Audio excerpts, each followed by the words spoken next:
Hey guys, and what is going on? I am Dr. Corey Hoffner coming at you again for another live video. We're going to talk about training today on the low back. So we're going to start our low back series for the month of April. It's going to cover 4 different videos. We're going to cover disc bulges versus disc herniations and why the jelly donut analogy is no longer being used.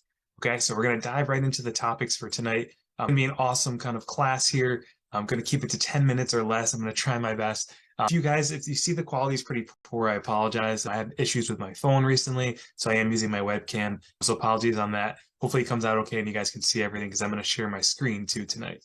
So with that being said, we're going to dive into the topic. Again, I'm Dr. Corey Offner, physical therapist and strength and conditioning coach. I'm helping you get out of pain from home through our online physical therapy process. So if you guys want to know more about that, comment down below or feel free to ask questions during the training. But with that being said, we'll dive in. So 3 topics for tonight, as always. We're going to talk about the difference between disc bulges versus disc herniations, why the jelly donut analogy is no longer being used, and why imaging, x-rays, and MRIs in specific should not really dictate your treatment.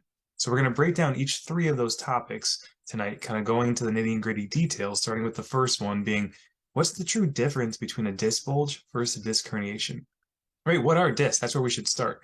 Discs are like airbags, right? They sit between your spinal vertebrae, which are the bones of your spine, and they kind of just act as airbags where they kind of absorb kind of impact and pressure. So they're like cushions, so to speak, and they have 2 layers.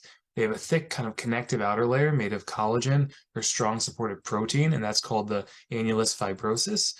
That's a medical term for it. Then they have an inner kind of jelly-like layer, which they refer to as the jelly of the jelly and the donut, and that is the nucleus pulposus. But we're not going to use those terms. We'll talk about jelly or hard outer shell. That'll make it simple and effective so you guys can understand it, myself included. So disc bulge versus disc herniation. What is a disc bulge? A disc bulge is when the disc between the vertebrae, like picture an airbag between kind of 2 kind of dominoes or something like that, when it bulges out of its normal position, but the jelly inside of it remains intact. So picture kind of that kind of bulging out a little bit to the side or out to the back, but it doesn't go out completely, and that jelly inside doesn't get sequestered where it pours out. Okay, and that's where we find the difference between the bulge and the herniation. The herniation is when the disc actually ruptures. So imagine you have a jelly donut in front of you, and you punch that jelly donut, and the jelly ruptures, and then it kind of spreads outwards. That's a herniation, and that's when that material leaks out of the disc, and it can press into your nerves and some of the other tissues surrounding your spine and your vertebral column.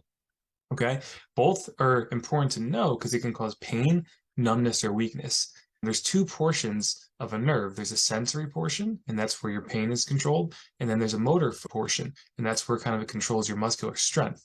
So if it's really sequestered and really ruptured, and it's in a bad scenario with a lot of inflammation, that can cause a ton of like pressure on the nerve where you might lose, you might get numbness, you might lose sensation, you might be very weak, and you might have a lot of pain in that area too, and when numbness and tingling down the legs. Okay, so keep an eye on those. If you have those symptoms, if you have numbness and tingling, I would see a doctor right away, but that's what our next video is going to cover as well. We're going to go over diagnostic tests to go through. Okay, so that's the difference between disc bulge and herniation. So moving on to the next topic, why are the jelly donut analogies never being used, or why should they not be used anymore? This is because like a jelly donut, the outer shell is really kind of soft, right? And that's very different than the spine. The jelly inside of it is covered by an outer really strong like supportive ring system, right? It's a ring-like system called collagen and that strong supportive protein that makes up your hair and your nails as well. Okay, so if you smash a donut, it can easily pour that jelly out. If you smash a disc, that collagen and the supportive outer structure is going to keep the jelly inside. It's only when you start to incorporate more movements, like the picture of deadlift, when you're flexing forward to go to the bottom, it's usually where you have kind of disc issues happen at the bottom of the actual motion when your kind of spine's fully flexed around it, or at the top when it's fully overextended.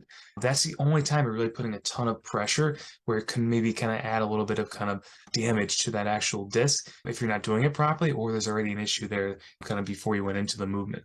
Okay, and that's why form and technique are so important. That's why strength and stability are so important of those muscles surrounding your spine. But we're not going to dive down that today too much. So that's the second topic. The third topic is why imaging, x-rays, and MRIs shouldn't really dictate your treatment, right? Doctors typically give you a diagnosis by taking an expensive picture of your spine.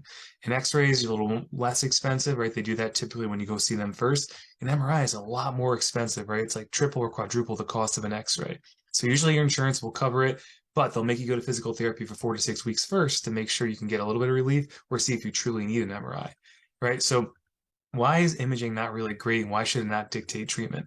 There's a couple different reasons, right? We'll start with like we don't know if this is a new disc bulge or if it's an old one, right? Doctors just assume it's brand new because you're coming in with the symptoms as of starting maybe a couple days prior, right? So they just make the assumption that because you have pain, it must be because you have a disc bulge here. And we're going to talk about in a second, like why that's important that you don't assume those things because it lead you down a rabbit hole of no return. Okay.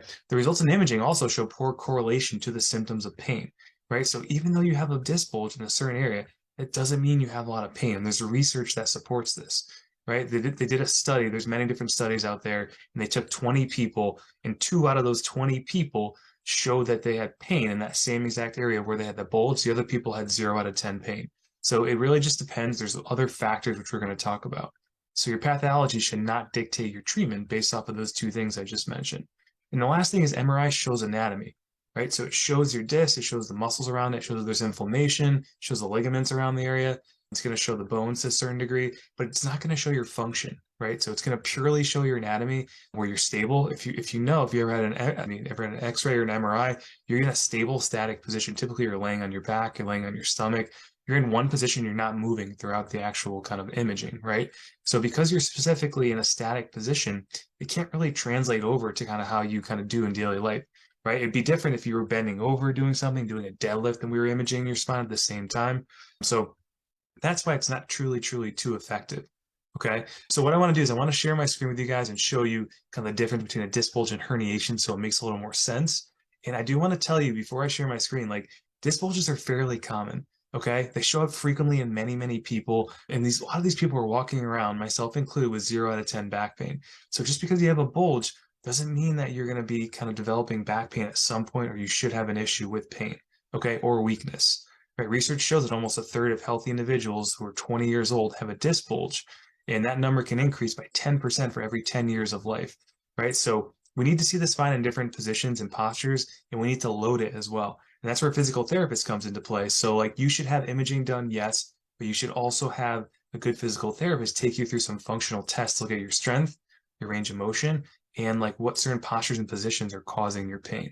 Right. And I can talk about this stuff forever, so I'll try to shut up about it right now and I'll share my screen here.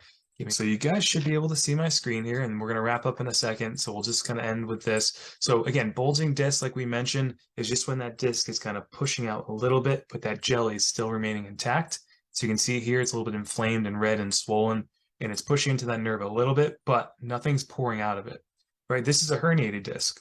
So this isn't the best image in the world, but you can see where it's pushed a little more backwards, like towards the vertebrae and the spinous process here. And actually, what we should see is that kind of nucleus pulposus, or that jelly inside it, is pushing out a little bit more where it's touching the nerve. So see where that's not really touching? There's a little bit of space between the two in the bulging disc. This is a herniated disc, which is the next kind of step of a bulging disc. So typically you'll start with a bulging disc, then if it progresses and gets worse, it moves to a herniated disc. All right, so this is a typical nice image. It's easy to depict. This is an image of an eye, okay? So this is a normal disc. You can see it's nice and white, pretty wide, good space. Looks like an airbag between the 2 bones here of your spine, or the column, I should say. This is a bulging degenerative disc. So you can see it kind of pushing out, and this is the kind of nerve here in this area. And then you can see here, this is a herniated disc. You can see it pushing further into that area, just like the prior picture we saw. So those are 2 important depictions to kind of see as you kind of go through and kind of look at these in detail. All right. So just to recap, guys, those are the kind of topics for tonight, right? So if we have to kind of recap everything and just kind of bring everything all together, just to wrap it up, we talked about the difference between disc bulge and herniation. So you saw pictures, you heard me describe it, it should make more sense to you. We talked about why the jelly donut analogy is no longer being used and why it's not really translatable to what we're talking about now, because we know more about the disc in the human body. And number 3 is why imaging, being X-rays and MRIs, should not really dictate your treatment. So guys, go back and watch this again. If you know someone with back pain or who has someone who has a disc bulge or a disc herniation, send this to them, share it with them. That's all I ask of you guys. I ask that you share this. My job is just to educate you guys, not to sell you anything.